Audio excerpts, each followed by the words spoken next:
Assalamualaikum warahmatullahi wabarakatuh. Halo Singkawang, tak kenal maka tak sayang. Pepatah ini rasanya tepat sekali jika kita tujukan kepada seniman atau musisi kondang di Kalimantan Barat, khususnya di Kota Pemangkat. Siapa yang tak kenal dengan Bulian Mustafa? Sudah begitu banyak karya beliau yang berupa lagu-lagu yang diciptakannya, baik itu lagu-lagu daerah maupun lagu-lagu mars yang sengaja dipesan oleh instansi-instansi tertentu. Meskipun beliau sangat terkenal, namun dalam kehidupannya sehari-hari, beliau terlihat sangat sederhana dan penuh semangat dalam mendedikasikan kepiawaiannya dalam bermusik dan menciptakan lagu-lagu. Bahkan sudah begitu banyak penghargaan yang diterima oleh beliau dan beberapa lagu ciptaannya berkumandang di negara tetangga, yaitu Malaysia. Berikut bincang-bincang saya dengan beliau. Selamat menyaksikan.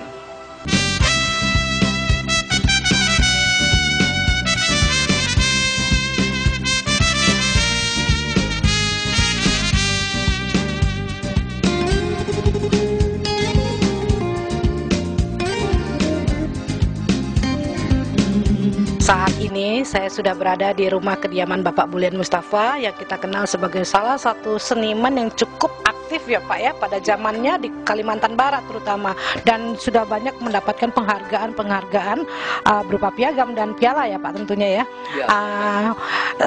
Pak Bulian ini kelahiran di kota mana Pak ya? Pemangkat asli. Pemangkat asli ya Pak ya. Dan Bapak usianya saat ini sudah berapa Pak ya? 82 tahun. 82 tahun, luar biasa. Di usia yang sekian Bapak masih cukup aktif menciptakan lagu ya Pak ya? Betul. Itu Pak, saya ingin tanya nih dari awal. Kenapa? Bagaimana Bapak bisa tertarik? Apakah Bapak dari sejak lahir, besar, tumbuh, itu sudah memang mencintai dunia seni ini Pak? Betul. Dan mulai menciptakan lagu tahun berapa Pak? Saya dari sekolah SD, sekolah rakyat dulu. Tahun berapa itu Pak? Musim Jepang saya sudah bikin Zaman musik Jepang, Pak, ya? dari bambu ya. Bambu dipotong ini satu lara, dicungkil ya, dicungkit itu keluar talinya dimainkan. Oh, dan ya, musim Jepang ya. Belum ada gitar, belum ada keyboard, ya. Lalu bikin bass. Itu pelepah itu dahan dari kelapa. Pelepahnya kan? Itu dia dibikin ya? Coba jadi buat dikasih tali rotan. Disandarkan ke dinding, ditarik berbunyi karena ada tandangan dari suara dinding, itu menjadi bass. Itu mula pertama saya megang musik ya, bermain musik. Jadi saya memang sudah barangkali ya, talenta saya ini dari ibu saya. Ibu saya musim Belanda kan pemain akordeon orang dalam. Akordeon ya? Ya, kalau orang di sana bilang akordeon, kalau orang dulu akordeon, kudian. Kalau orang Sambas dulu banyak pemain kudian. Bukan itu saja, dia pemain harmonium ya, ibu saya.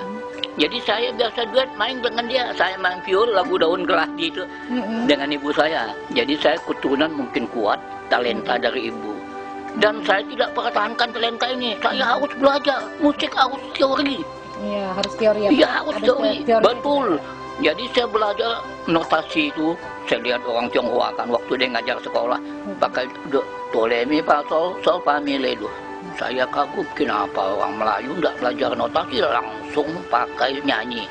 Jadi orang kita enggak menguasai not, kalau Cina banyak menguasai not. Nah, itulah kelebihan. Dari situ Bapak belajar tentang notasi ya Pak? Ya, tahun berapa itu Pak mulai ada? Itu saya dari tahun 40 lebih waktu Cina sekolah, itu saya tahun 50 lebih. Itu di Pemangkat sini? Di Pemangkat, ya, karena ada kawan saya pegawai orang Tionghoa, saya belajar di situ. Dan bukan di situ saja, karena itu kan dengan itu belajar pendengaran. Saya belajar notasi pertama, saya buka dulu radio Jakarta kan. Jadi orang dulu di daerah kita, orang-orang yang punya radio, karena abang saya orang Bea Cukai, dia punya radio. Disitulah saya dengar lagu-lagu Indonesia.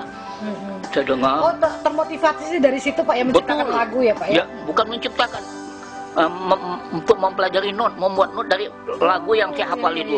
Setelah saya pelajari, saya dengar not itu hafal, saya beli bukunya. Dulu ada jual buku Puspa Ragam di notasi. Saya cocokkan lagu dengan notasi tepat.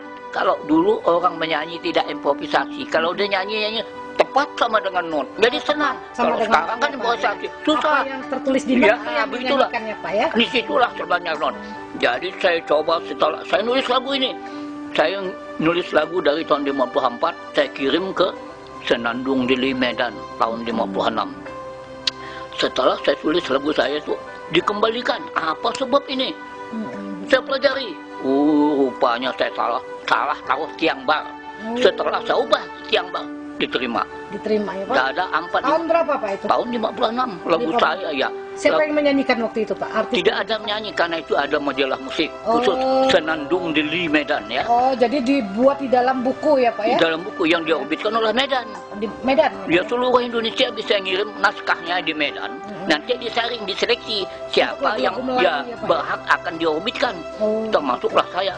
Lagu Senandung Dili Medan beredar seluruh Indonesia. Itu lagu Pak Bulian? Lagu saya ada 45 ya. Di Singapura beredar, Malaysia beredar. Jadi seluruh Indonesia lagu Senandung Dili. Karena Jakarta malam melek. Jakarta belum buka mata.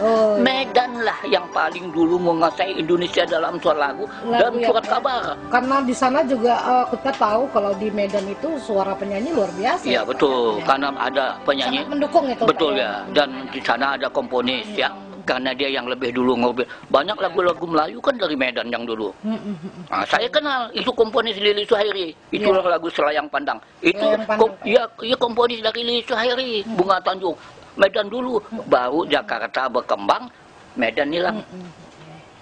Baik Pak.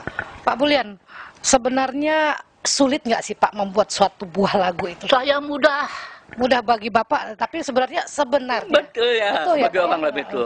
Saya mudah, saling kebanyakan itu tidak saya kasih lirik. Oh ya. Kalau saya bikin lagu, saya lihat yang kurang berbobot, saya tidak secerlangsungkan. Contohnya kebanyakan lagu saya, ya. Mudah. Saya pernah orang tanya saya datang dari Jakarta ya, dia ke pesawat itu, pilot pesawat datang dengan adik saya sini, dia tanya saya lagu, bagaimana Bulian bikin lagu? Tunggu inspirasi, ketinggalan zaman Pak, tunggu inspirasi. Saya inspirasi itu saya panggil. Kalau tunggu 1 bulan, inspirasi datang, itu sulit, mana bisa. Satu contoh Pak ya, dulu pernah kawan saya dari kebudayaan Singkawang, tolong minta bikinkan lagi. Ini waktu 5 hari lagi, namanya Norman dulu itu ya, namanya Norman. Dia datang di Bangang, di kampung saya dulu. Man, siapa jago dunia bisa bikin lagu 5 hari ini untuk pertandingan di Medan? Tidak ada. Tapi saya cobalah. Tapi janji ya, kamu bikin lirik, saya bikin lagu. Selesai saya bikin lagunya, mana dia bisa bikin lirik? Saya juga selesaikan dapat. Waktu itu lagu Cuma Sayang pertandingan seluruh Indonesia itu, ya. Yang dimaksudkan di Medan itu kalau tidak salah. Lagu Maras yang kita bikin ini pop Bina. Seharusnya lagu Mars ya Pak ya? Ya dia maksudnya Maras, saya bikin ini Bina Musika, bukan Bina Musika, Bina Balita ya.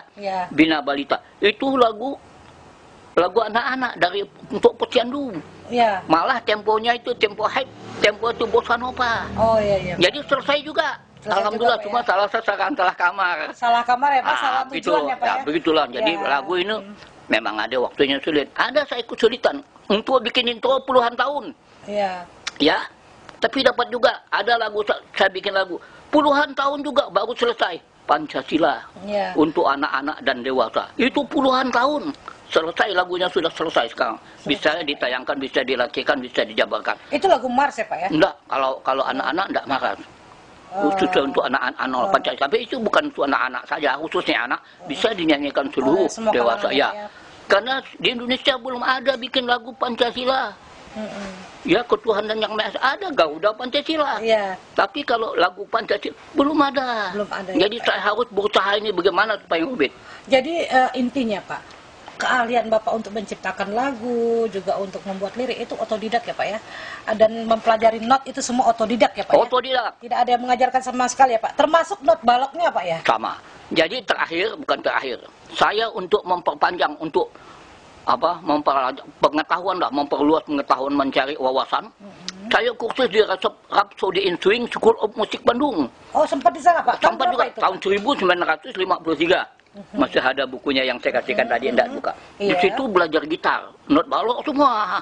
Belajar sendiri bisa. Jadi alat musik yang Bapak kuasai selain keyboard ini gitar juga Pak ya? Dulu pertama saya pemain gitar, sekarang saya pemain melodi orkes keroncong Pantai Harapan Saya melodinya. Itu orkes itu di mana Pak? Di Bandung atau di sini? Enggak di sini, di Pemangkatnya saya bina ini. Jadi saya bina di Pemangkat Orkes Keroncong, cuma tidak lama.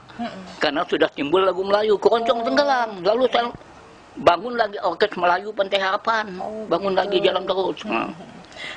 Gini Pak, tadi Bapak bicara masalah orkes ya Pak ya, Iya. Orkes Keroncong. Bapak berarti pernah tergabung dalam orkes Keroncong dan musik apa lagi Pak selain itu? Sudah itu orkes biasa, orkes dia bilang orkestra tapi tidak besar. Rai Safari, coba tolong gambarnya itu supaya lebih jelas. Yang tertutup yang air, sesudah orkes Keroncong, orkes Melayu, sudah itu orkes. Jadi orkes itu sudah gabung, ada drum, ada saxophone ya. Ini gambarnya fotonya. Ini tahun 1954. Ini ya, ini orkes. Iya. Jadi di sini saya waktu orkes Melayu 6 piol main. 6 viol Pak ya? 6 piol semua sama pemainnya. Iya. Kenapa? Saya kan tidak belajar piol. Saya ambil teorinya dari Bandung tadi itu. Saya kursus ya. Jadi teman saya suruh kamu kursus piol ya. Saya kursus gitar, kamu kursus akordeon. Jadi ilmunya itu saya rakit. Saya turunkan ke orkes Pantai Harapan. 6 pemain piol itu sama. Dari teori itulah saya turunkan. Jadi saya tidak belajar langsung, saya dari buku ya. Pak, memang Bapak menetap di Pemangkat ya Pak ya? Bagaimana Pak tanggapan masyarakat terutama di Kota Pemangkat tentang seorang musisi? Khususnya untuk Pemangkat ini termasuk dalam Kabupaten Sambas ya Pak ya? Ya. Ya, bagaimana Pak tanggapan dari masyarakat Sambas dan Pemangkat tentang seorang musisi? Tadi dibilangkan Bapak di Pemangkat, saya bukan di Pemangkat saja. Saya banyak meninggalkan Pemangkat. Umpamanya saya diam di Bengkayang. Pernah Pak tinggal di Bengkayang? Bengkayang pernah di Bengkayang dan pernah di kampung di Kecamatan Teluk Keramat Sekura di Dusun Bangang. Di situ saya kebun kopi. Berhasil dan juga buka dagangan kecil-kecil berhasil. Ya, dan punya auto outlet berhasil. Saya meninggalkan lama di Sekura. Disitulah saya membantu Sekura bagaimana dalam bidang musik atau entertainment dari permintaan atau perpisahan militer umpamanya. Saya bikin lagu untuk perpisahan ABRI masuk data, ABRI AMD. Saya menciptakan lagunya dengan tarian itulah. Saya membantu Sekura, Kecamatan Terang. Sudah itu saya di Sambas waktu di Dusun Bangang. Saya membantu membuatkan lagu Maras Kijang Berantai. Oh, Kijang Berantai itu Maras Kijang, ya lagu Maras. Kijang Berantai itu Pak Bulian yang saya yang cipta betul. Itu perkumpulan pencak silat kalau nggak salah ya. Tepat itu ya. Itu kan Juhardi bapaknya ini. Juliarti ini kan Juhardi itu memang maha guru besar Pancasilat. Jadi saya bikinkan lagu itu. Lagu Maras yang terbaik inilah saya ciptakan, untung juga ini. Maras Kijang Berantai bagi saya inilah yang paling bagus, yang paling populer. Ya, Pak, populer ya. Bagaimana Pak tanggapan khususnya masyarakat sekitar tentang seorang musisi? Bagaimana Pak? Kalau saya Penghargaan mereka terhadap kalau bicara soal itu